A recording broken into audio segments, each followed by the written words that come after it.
What's up, everybody? Welcome to A Filmmaker's Brain. Are we still saying A Filmmaker's Brain or Filmmaker's Brain? I think it sounds good, A Filmmaker's Brain. Yeah. So welcome to the podcast, A Filmmaker's Brain. And tonight you have chosen this week's movie, actually. This week's movie, Good Time, by the Safdie brothers. Now we've actually started, yeah. Yeah. So it's cool now. Yeah. So, Good Time by the Safdie brothers is a crime thriller from 2017 that follows the brother Nick and Connie, that with the leading of Connie try to rob a bank that of course ends badly. The mentally challenged brother Nick end up in prison while Connie has a crazy night with a mission to free his brother. Nick is played by Benny Safdie, one of the co-directors, and Connie is played by Robert Pattinson. That Mark Kermode have said that he thinks that this is like one of his best performances. Yep. But he's also making it clear that he's been really good in a lot of other movies that he's done. Yeah. So he's a really good actor, but like it really shows in this movie. But this is a movie that actually puts the actors to a point, I think. Like, what do you mean? Yeah. I mean that movies like this often tend to crave a lot out of the actors. Like, you actually need to be the character. You can't just act to be you get what I mean? Yeah, I guess it's like that with. It sounds stupid. It sounds stupid when I say it. I understand what you mean, yeah. but like I think it's like it really shows because this character is so fucking crazy. Yeah. Like this is not your typical fucking character. This is not like a, here you go. This is how you like. Oh, watch this movie. That character. No. Be like him. Yeah. This is not like that. And that's actually one of the points that I want to bring out is that we have this incredibly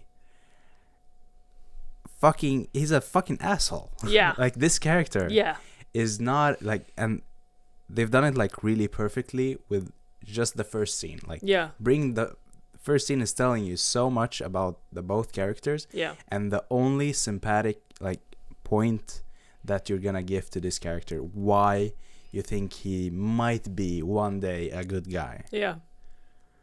It shows that that Benny or like Connie and Nick is mentally challenged. Yes. You see that Connie is really controlling and he really believes that he's like this good guy that just the world of shit on. He's very narcissistic. Yeah. And like a thing that I getting to the point directly, a thing that I liked with this movie was that the characters are very real. Like it also sounds like a stupid explanation to something, but like you said, now I'm saying the wrong name just because you said the wrong name. Connie? Yeah. Connie's Connie's an asshole. Yeah, Connie's an asshole. He's an asshole, but he's a very real asshole. And also, like, a lot of things that he does through the movie feels very real based on what a regular nervous person would act on and what a panicking person would do and stuff like that. I reacted a lot to, like, the anxiety making people do bad decisions. And that felt very real to me. But he was actually like, if you look at it from another perspective, he's like this really smart guy. He's really creative with his narcissists usually are. Yeah, well, like if you were in that situation, probably would. I'm not saying that you're not smart or anything. You'd be stupid. Like in that position, I will be like, I just give up. I won't, like I wouldn't like think about, let's fucking take this guy's clothes and give him LSD so he just blacks out and doesn't remember shit. No. And when the police comes in, well, he's the bad guy, not me. I'm the guy working here. You might actually need to explain this situation though. Well, I think it's like you can't tell everything about the movie. No, but like this movie is also a thing that one thing leads to another. Yeah, and if you reveal one plot point, you will be very confused over the next. You need to watch it for yourselves to understand, because it's a very complex. It's movie. really complex, and it's one of those like movies that just it goes bad and it gets worse. Yeah, like everything gets worse. Yes, and in a really fascinating way, because he just keeps on, nudging, and he keeps on trying to get back, and he keeps on trying to solve it, and he doesn't realize that this is fucked up. You're not gonna find any solutions. But the thing that I think you'll find very interesting here, because you have been going a script major, right? Yeah. I used to study screenwriting. Yeah, so you took that for a year. You studied that for a year. 1.5. And then you changed to film and TV production. Yeah, the same class as film me. and television production, and I've also been to community college for film and television production. So so you know a lot. I've been a film student for years. You know a lot about how this, like, if you're gonna have a character in a movie, how the character arc is supposed to be. Yeah. This movie. Yeah, the development. You don't have any development. No. That's the thing. No. Like, he's an asshole in the beginning, he's an asshole in the end. Yeah, and how do you think that worked out? Like, how do you make that work? Why does it work here? Like, in one way, I want to say, I want to be with you on the fact that it works, but also I don't think it does. Okay, so you have a problem with the movie. I have a problem with him being an asshole that never changes, because, of course, like, this movie is about one night, basically. And a usual problem, like, both script-wise, and also, like, story-wise, with movies that are only during a short matter of time, usually is that it's hard to make a character development in just one night. But also, like, if the movie and the story contains a deeper, like, situation, as in this case, like, he sends his mentally ill or mentally challenged brother to prison. He might die in there because he can't even defend himself, because he might even be able to read the social signs that's what are okay and not in prison and stuff like that. He's not just putting his brother in a shitty position. He's putting his brother in a deadly position. Well, okay, so can you, like, could you explain why it's a thing in scripts that you have, like, this character going through something, or that it's important to see characters change? The importance in just in scripts is often that the protagonist is carrying the story forward. Like, it's supposed to drag you through the story, and when a character doesn't change, you still follow the story, but it's the story carrying you, it's not the protagonist. And when you're not following the protagonist, you don't have sympathy with the protagonist. And if you don't have sympathy with the protagonist, it's harder to like them. So it's basically it's a very social thing that you need a character to change, because you want to, like, as a viewer, you need to be able to in some way connect to the characters. Like, either, like, often in the movie, like, if you watch a movie with a lot of friends, you can usually say, that guy's just like you, or that's just how you'd behave usually, or that's how you would act in this situation. That's the whole, like, complexity of Friends and, like, sitcoms and TV shows, and sometimes, like, even teenage movies. Like, you would watch High School Musical, you would say, you were like that guy, and you were like that guy in high school. Like, it's about, like, seeing yourself in someone. Yeah. And that's how you empathize with the story, with the characters, with everything.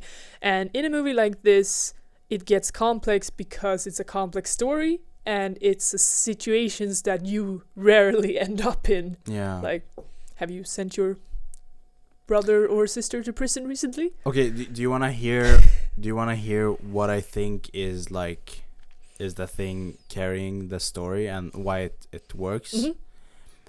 I think in many ways the goal of the characters Mm-hmm.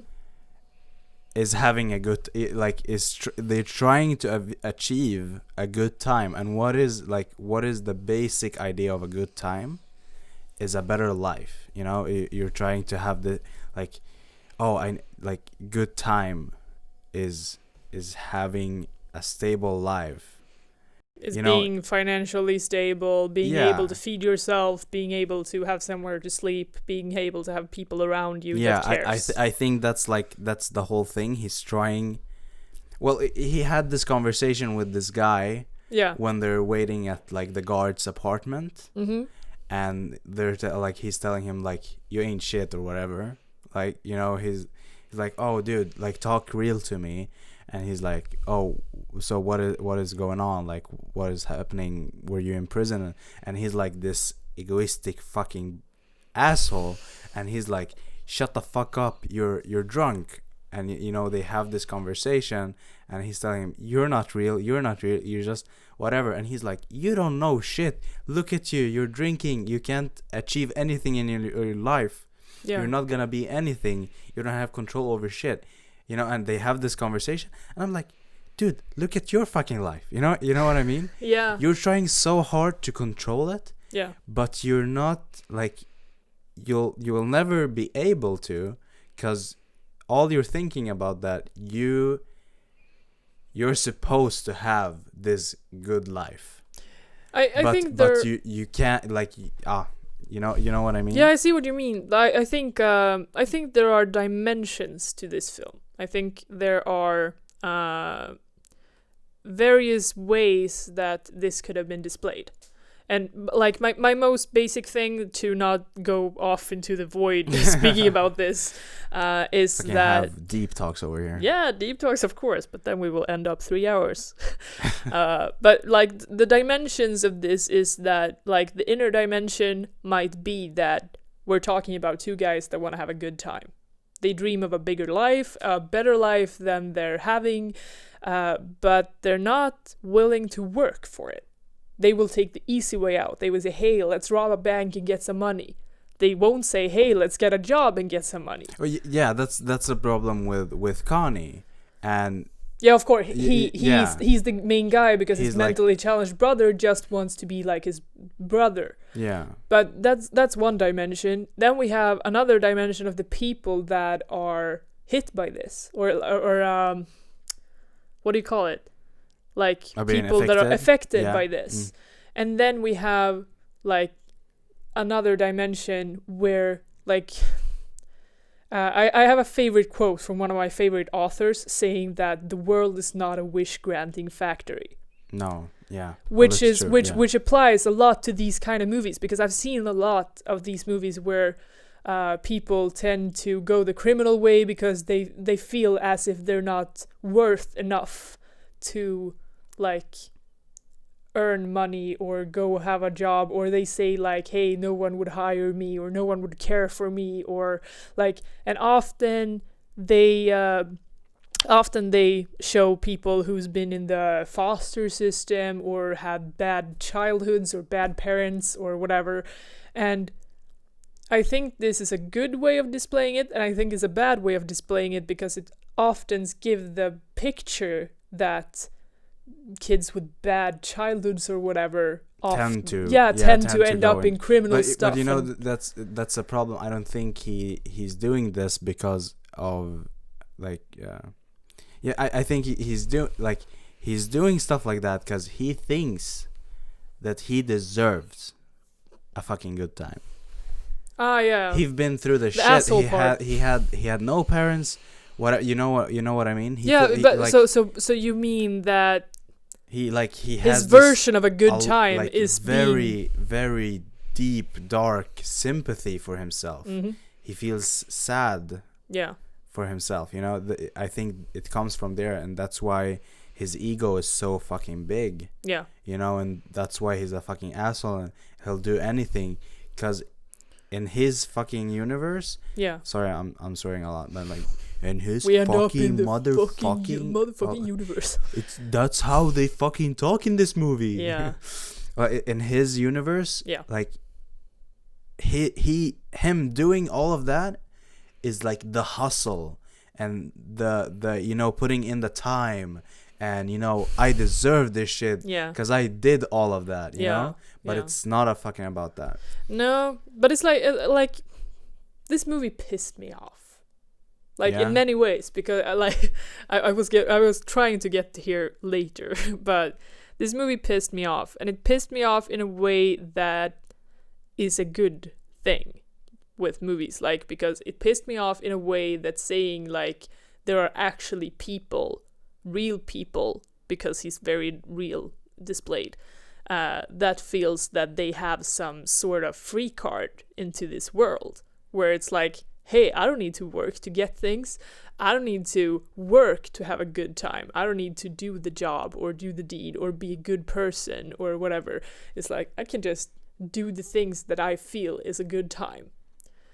And it pisses me off because does it piss you off because you know that this is real, or that this happens in reality? It does. And that's the beautiful thing, because like the Safdie brothers are showing you a way, like, into, you know, sometimes you think like, how could people fucking do that? Yeah. Like, why would you do that? You know? And they're showing you in a very rigid, very raw way. Very raw, but also I think what I was getting to with the pissed off part is also like, and this is a problem that a lot of movie does, like a lot of movies that portray these kind of situations and characters do. It's a very well made film. Like, I think you said it didn't have a lot of budget, but it had 4.5 million. Okay, which is like, it's sort of an indie movie. It's a lot, Hollywood-wise. It's still, it's still an indie Hollywood-wise. Yeah, but it's a very well lit movie. Like, I'm a lightning nerd, and I always like look at the colors, look beautiful. At how they portray things.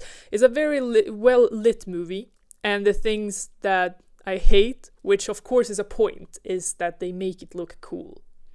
They make it look cool to be an asshole. They make it look easy to shove your problems under the mat. They make it look easy, as if, hey, I can do shit, but I can also like not take all of the consequences. I can shove that on someone else or whatever. So, but being pissed off is actually good in this situation, because it means that the Safdie brothers also, they pissed me off by making a good movie, because it's very well made, it's very good camera work, it's very good lighting work, like the nerd here saying hey to the lighting guy. You know, about the light, I think like a lot of aspects of this film, I like to see like symbols and why, like how they reflect stuff that inside of the characters, and when I find stuff like that, I love it so much. And one of the worst things about, or like, I was talking to someone else, and I told them, like, I brought this up, like, just the idea of New York, you know, like just the big picture of New York is like this symbol for, you're fucking special, man. You know what I mean? Yeah. It's like, just because you welcome to the city of dreams. You know, all the possibilities. Just because you're inside of New York, wow. Yeah. You're in New York. Yeah, you know, and we expect you to succeed. Yeah, and that is what, for me, the light and the, you know, and just the lights and neon lights and stuff like that. Yeah, okay. It's fucking, the dream, and you know, you can do it, and you're here to make a difference. Yeah, you are special, and you can like you'll be driving a Lamborghini in 4 years, you know, as the guy with the acid said. Yeah. that's the symbol I see in the lights, which like I thought about. Probably wasn't like, maybe they didn't think about that. No. But just the usage of the light that way Yeah. is beautiful. And another way that the Safdie brother use instead camera work. I don't know if you like. I guess that you've noticed that they have a very special way of filming stuff. Yeah. And very special, like what would you say, like filming, like a way of using the visual language. Yeah, they have a style that talks a lot. It's telling a story of its own, where like it's complementing the story in a good way. Yeah, because I really felt, because it's this rigid, it's very shaky in times, and it's very like, it's very close. It's very inspiring for me. Like I will use more of like a lot of long lenses in future projects. Yeah, because like you're getting this whole other connection. Yeah, but it's like I said, also it's very close to the characters. Yeah, like we're always very close, and I guess that's also why you keep feeling he's an asshole, because you're too close. Like you feel too close to the character. Now I've said close in like 5 times in 4 seconds. And in a weird way, you being close gives so much more. Yeah. Or like, in a weird way, you're seeing so much more of the set and the atmosphere of the place you're being in. Yeah, and you also feel as if you're a part of this, and I think that's what pisses you off, or pisses me off, or like what makes you uncomfortable about this film. Like in every situation where you feel, hey, I wouldn't have done this, or hey, I would never have made this decision, or hey, what the fuck's he doing? Every time you feel as if you're a part of this, because the camera work is inviting you to be a part of this. Yeah. And therefore you're like, hey, I don't want to be a part of this, stop. Actually, like I love that you're bringing this up, because in an interview with Benny and Josh Safdie, the co-directors, Benny talked about like, they're thinking like there's 2 types of films, films where you where you sitting in a cinema or you're watching the movie comes to you, right? That's one. Yeah. That like the story comes to you, right? Yeah. And there's it talks to you. Yeah, it talks to you. Invites you. And there's another type of movies where the movie fucking sucks you in, Yeah. You go into the movie. Like you have no other decision. Like you have no other choice. You're going into the fucking screen. It opens and you're inside. It's like a portal. Yeah, and he said, well, we want to make that type of movie. Yeah. And it's very... And I admire that. Yeah, I admire it's very clear. Being able to say that this is the kind of movie we want to make and then make it. I think that's it's a very big thing of a filmmaker to promise the audience, but when you actually succeed with it, that was after them making the movie. Yeah. But also, like even if you say that to yourself, it's kind of a big thing saying that, hey, this is the kind of movie I want to make, and then make it. Yeah. And then suddenly the audience goes, hey, yeah. They're understanding they have actually succeeded of doing this. Yeah. And I think it's because of how every aspect of the movie is reflecting like the inner mind of the character. Like even the mental state of Nick, I think says a lot about how Connie is in this world. But also like the thing I like with Nick as a character, because it's a very hard thing portraying to be mentally incapable or mentally challenged. Yeah. Because there are so many things that you also need to take a stand to, basically. Like you have to be very careful about how this looks to an audience, and how much of this that you have done research for, or how much you pretended and everything. But what I like with his portrayal of this character is that it's very quiet. it's all about the silence, basically, that the questions are in his head. Like, the thing that he's watching, we also watch. The things like the fear he's feeling, we also feel the fear. And that makes him a vulnerable character, but it also makes him a very strong character, because you feel that he's more secure. Like, you're more secure in his presence, like, because, like I said, you're invited to be a part of this. Like, you're more secure in his presence, even though he's in a more vulnerable situation. Like, when you're following Connie, then you're suddenly like, hey, I'm not safe here. Yeah. And yeah, what, like, it's chaotic. Yeah, and it's like I even have this scene that I wanted to bring up, because I, like, you will notice this sooner or later. I'm a sucker for when people do when they have to make sacrifices for movies. Like, actors have to, like, lose weight, or, like, put on weight, or shave off their hair, or whatever. Depending on the circumstances, it needs to be safe.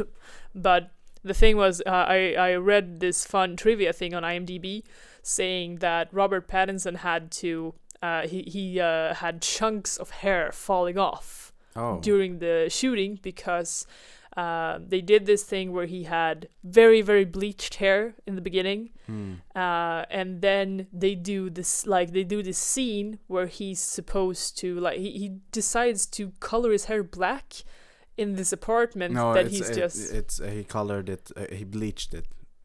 Yeah, so it was the other way around. So it was the other way around. It was to, like, to confuse, like, to not be, to not look as himself. Yeah, exactly. So it was the other way around, but they said that since he dyed the hair black for the movie, and then in the scene he's supposed to bleach the hair, and they had to bleach it in so many times, or so many takes, that suddenly he had chunks of hair falling off that they immediately had to, like, color it back black for the next scenes. God. And the hair was already so damaged, so that when the entire shooting was finished, he shaved all of his hair off because it was so damaged. And the media immediately thought that he had been to prison. Like, there started this really weird accusation that he'd been to prison, because apparently one of the pictures when he shaved all of his hair off looked like a mugshot. Yeah. So it was spread how we through look the media. right now. Yeah, but, like, what I was coming to, like, point-wise for his character is that even this desperate action to, like, hey, I gotta be someone else, I gotta look something else because I'm in a, like, heated situation or whatever.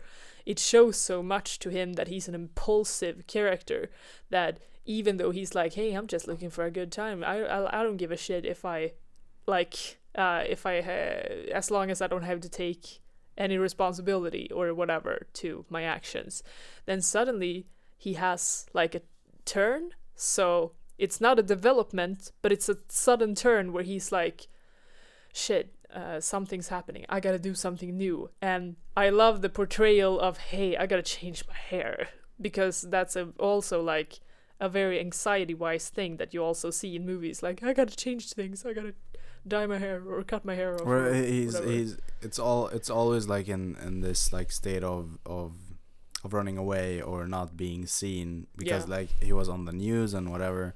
So he's always trying to change his clothes, or, like, get into another car or something like that. Like, he's being really smart about it. Chased, but looking smart while doing it. Yeah, but exactly, like, he's, like, this chaotic person, like, impulsive. And what did you think about the music? I think that the music is very it's completing. It's completing the movie very well. Like, the movie, I can't describe it in another way, even though it sounds weird, but it's like the movie goes with the colors, or the color scheme of the movie. It's very red, it's very dark, it's very, like, muggy. for some, like in some sort of way, or foggy. I'm looking to, like, it's it makes you uncomfortable, and I love when movies make me uncomfortable, or like feeling something else. Then it will all be good in the end.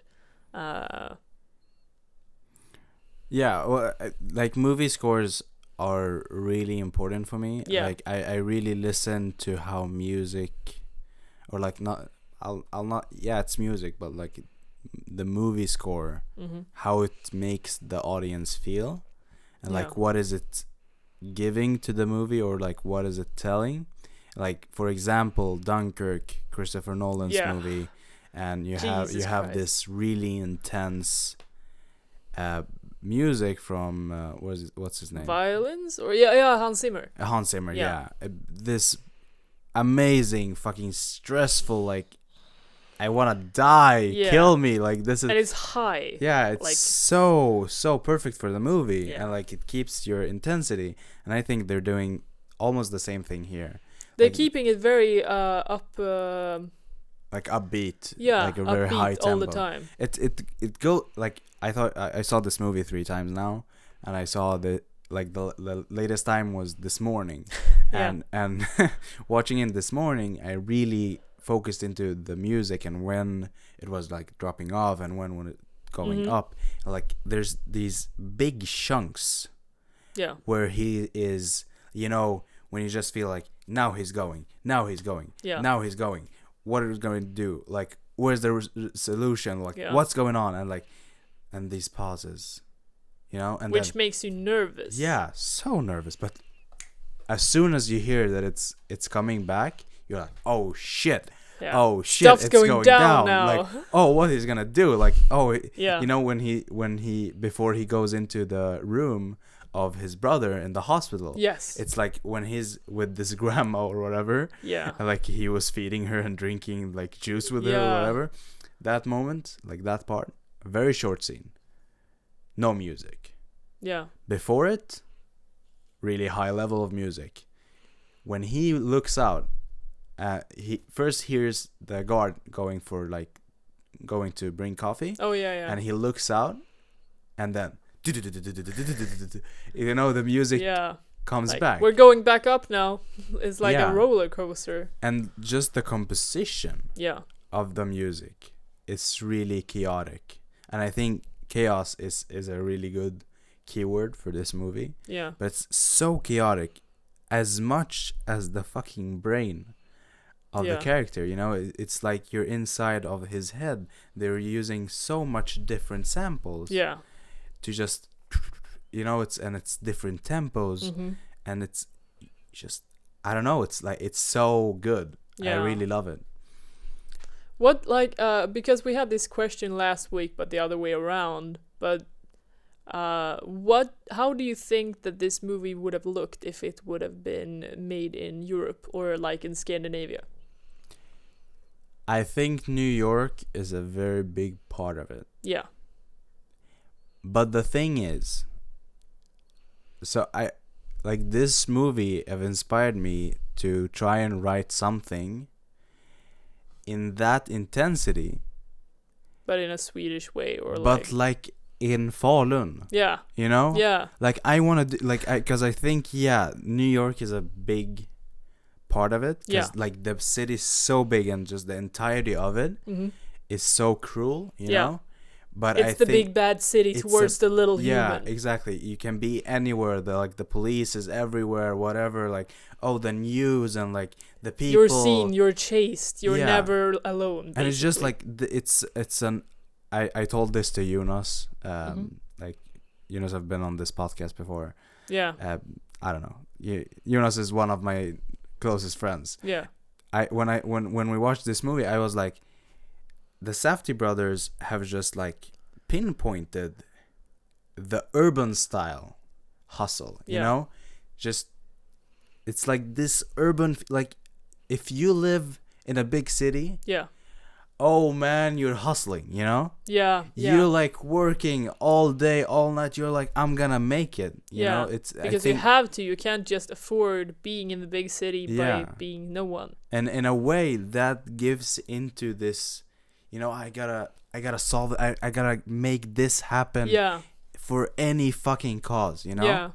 But I think in a way, mm-hmm. that can be translated into a smaller city. Because in a smaller city, you have this almost village feeling, you know? I think because I thought mystery about it. Yeah, you know? because I thought about that and I said like, or I actually asked myself like, how would this be different if these were two young boys brought up in Falun, which is a medium big Swedish city, where we currently live. no, but like, how would this story be different if this was about two guys wanting to have a good time, brought up in a city like this, and like wanting to have a good time and succeed, but without working or without being the like a part of the system that's a social part of this city. Well, in this case, you have these two brothers that are actually trying to escape the big city. Yeah. You know? So what like if we put it the other way, like how would this be different if you grow up in a small city and you want to leave? Well, why are you trying to leave?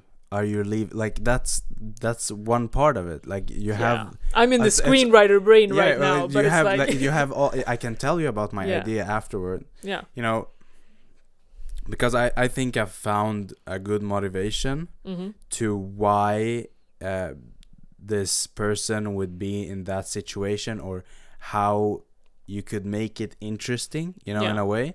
But I think you can't just like say what it like it's New York is such a big part of this movie that you can't just like, but the concept can be translated, because the fear or the image of New York can be the fear or the mystery of a small town. That's right. You know what I mean? You can build this mysterious place where anything could be happening.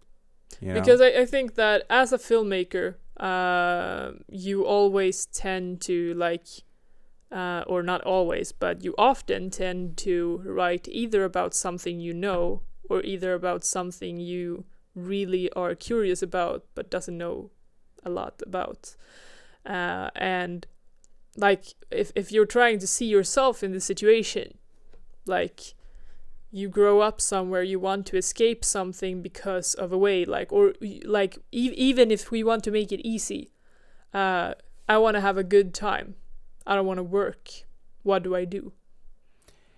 Well, I can't relate. No, I can't relate either, problem, because I'm a very hard-working person. I'm a workaholic, but like I think that's a part of why I like this movie, but I can't come as close as I want to it. And I think that's a part of me not judging them, because they have different like what do you call it? Like backgrounds.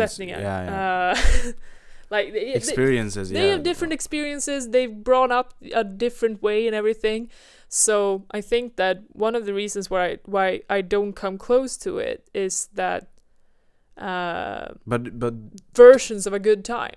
Well, don't you think that just the way that it made you upset, or the way that it made you like fucking that's just making me so mad. Yeah. You know, don't you think that in a way is a connection to the movie? I think the director succeeded. Yeah, by inviting me. Yeah, but also because like, I don't think they made it to show like, oh, this is how you have a good time. Like no. Of course not. Of course not. But also, I see it as you said that the directors talked about in like dragging people into a movie, and my feeling is forcing me. But also like my idea of that is that if you make that type of movies, you don't want to let the audience out at the end either. You want them to stay in the story. You want them to talk about this film. You want them to be stuck and like asking themselves over and over again, would I have done this? Would I have been here or whatever? And I felt as if I could still exit. I felt as if I could still walk out and be like, hey, that was a cool movie. I could relate to a couple of things. Oh, do you mean like after the movie is finished, it should be... Yeah, I mean, I could watch this movie again, but I would probably not choose it before my other top 10 movies. You know, that's a great subject to talk about before we end this. Yeah. What do you think about the ending? Because like, okay, so this is like going back into like, what is the mission or the goal of this character? What part of the end are you referring to? Okay, so look, it's like this. Because it's a long ending phase of this movie. Yeah, it's a long, yeah, sure. Like, okay, so I think that the thing that keeps driving this movie forward is that you believe in a fucking weird way, like the audience still hoping, still holding that rope. I don't know, you know, the string. Yeah, they're holding on. They're holding on. Yeah. The string, rope, you know, the rope. Whatever you're holding on to. They're holding on to the idea that they can have a great ending. That somehow this will be a happy ending. That in a way they can go into this, I don't know, they wanted to go to New Jersey. Things are going to get better. It's gonna get better for the brothers. Yeah. And that love connection between them. Because you still feel bad for Nick, right? I think that's so important. Yeah. Because without Nick and without this story that Connie built up for him, like, we're gonna get away, we're gonna he's promising a lot. Yeah, we're gonna live on a big farm, you know. I think that's very important, like, to keep you. Yeah, because that's the dream, that's the light at the end of the tunnel, or whatever. But then it's not like that. No. Right? No, it's not like that. It doesn't end up that way. And like this scene before the last scene where the guy jumps down, you know, and he falls, like this beautiful. So I think that's the ending, you know.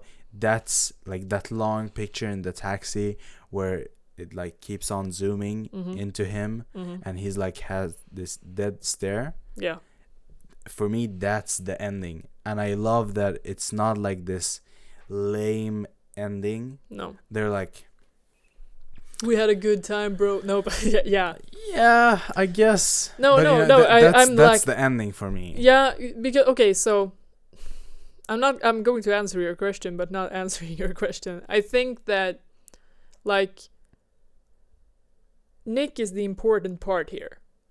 He's the important character because he's the one with hope, and that's what you can empathize with. So I feel as if Nick would have died anywhere in the movie, in the ending or whatever, shit movie, never watch it again, because then we have an asshole who made his brother die and he's still an asshole. Now we have an asshole who's still an asshole, who made empty promises, but a guy with hope, even though the asshole was the one giving him hope. But that's the, like, basically. Do you mean that maybe it's a good ending because Nick, like, slipper, like he can live, he can continue to have a life that is good for him, you know what I mean, and that Connie was holding him back. His like Nick's version of a good time is something else than Connie's version of a good time. And I think that's the only reason. I think he's trying to force this beautiful idea. But that's the only reason I can accept the ending, basically. I'm not saying it's a bad ending, but I'm not saying it's a good ending either. I love, it's very open. You know, I love the maybe the ending. I love how it ended. Like, I have no problem with it. I wouldn't say like I would end it in this way. No. I love that they showed very little about what happened to Connie. Like, that's just a picture of in the car, in the police car. Yeah. And then you go to Connie. Yeah. And I love Nick, you mean? Yeah. Nick. Yeah. You love. Sorry, I love the last picture. Mm-hmm. I love the way that the subtitle. The efter texter. Yeah. The credits. The credits comes up in front of which have been done in. What's the name? It's an Al Pacino movie. Yeah.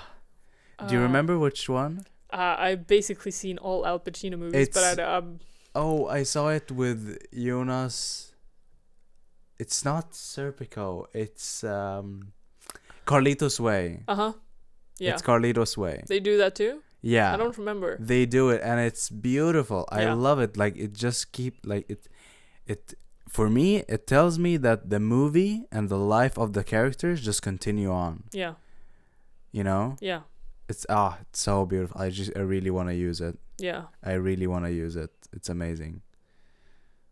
Yeah. Yeah. I get all into that's pretty. Yeah, that's true. Yeah. It was really but you're good. You're right. And it's like I said, it's a movie that I probably won't like in the next 3 weeks. Hey, I gotta rewatch Good Time. Oh my god. Oh, for me, yeah. Yeah, I'm probably really, for you, but not for me. Like, it's a good movie. It's also like I'm really attached. I had a good time watching it.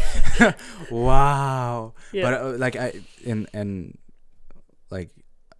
I'm in general, I'm really attached or connected to movie with a high level of intensity. Yeah. And with a high level of suspense. You and I differ there. Yeah. Or not completely, but I'm more into the slow reactions or slow realizations or like. Well, I'm okay with slow movies. I don't have a problem with slow movies. Are you trying to tell me that I have like a super short span of attention? No, honey, that's me.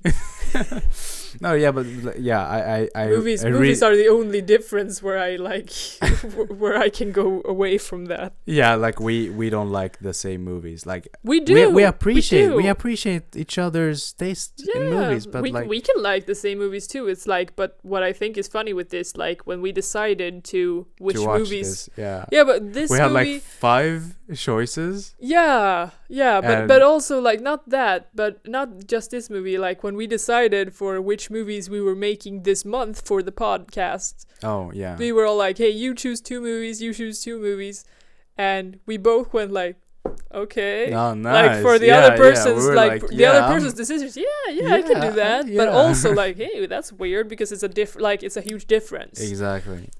Which actually, like, should we come to an end? Yeah, we should be closing in. So, I like, should we talk about next week? Or do you want to finish words? Like, well, finishing words. Yeah. Finishing words. I think this movie is underrated again. Like now for the second week. I think that it's underrated for the production value.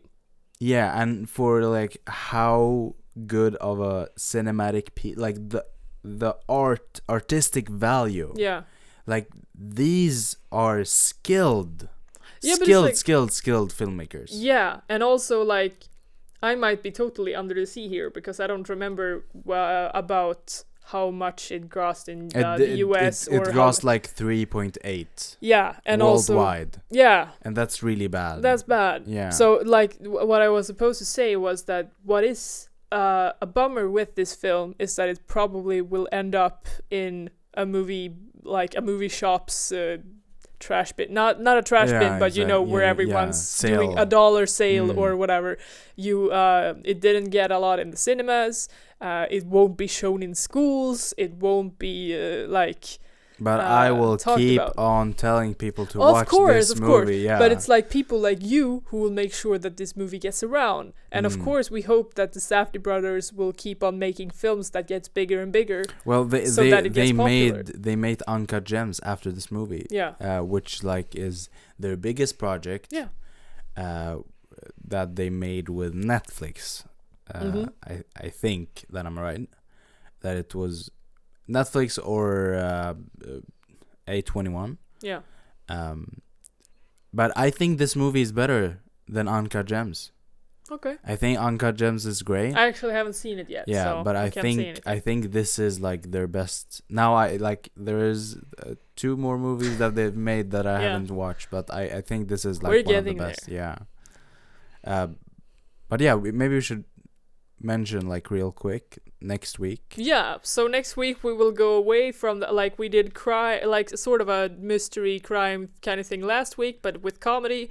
This week was a mystery crime kind of thing, and next week we're actually doing one of my all-time favorites, Big Fish by Tim Burton from 2003, which is like a drama fantasy mystery kind of movie with a lot of focus on storytelling. It's a very script-based kind of film.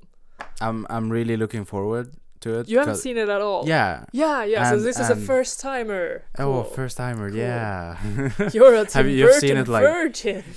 Yeah, I have no idea. No. Like, of course I've seen like a couple of Tim Burton's movies, but like I'm so not in that world. No, and this is one of his older styles as well, so you're in for a treat. Yeah, we should watch it in the cinema. We should. We're gonna go there together. Yeah. Yeah, this is going to. Oh, I haven't seen it on. Oh, nice. This is gonna be a cool week. Well, I love this episode. I think we're gonna like super fast get into this flow of understanding each other, and this is just gonna get better and better. It will. And it's we'll see later if we get a lot of viewers or whatever, but as long as we're just doing this casually, it's fine. Yeah.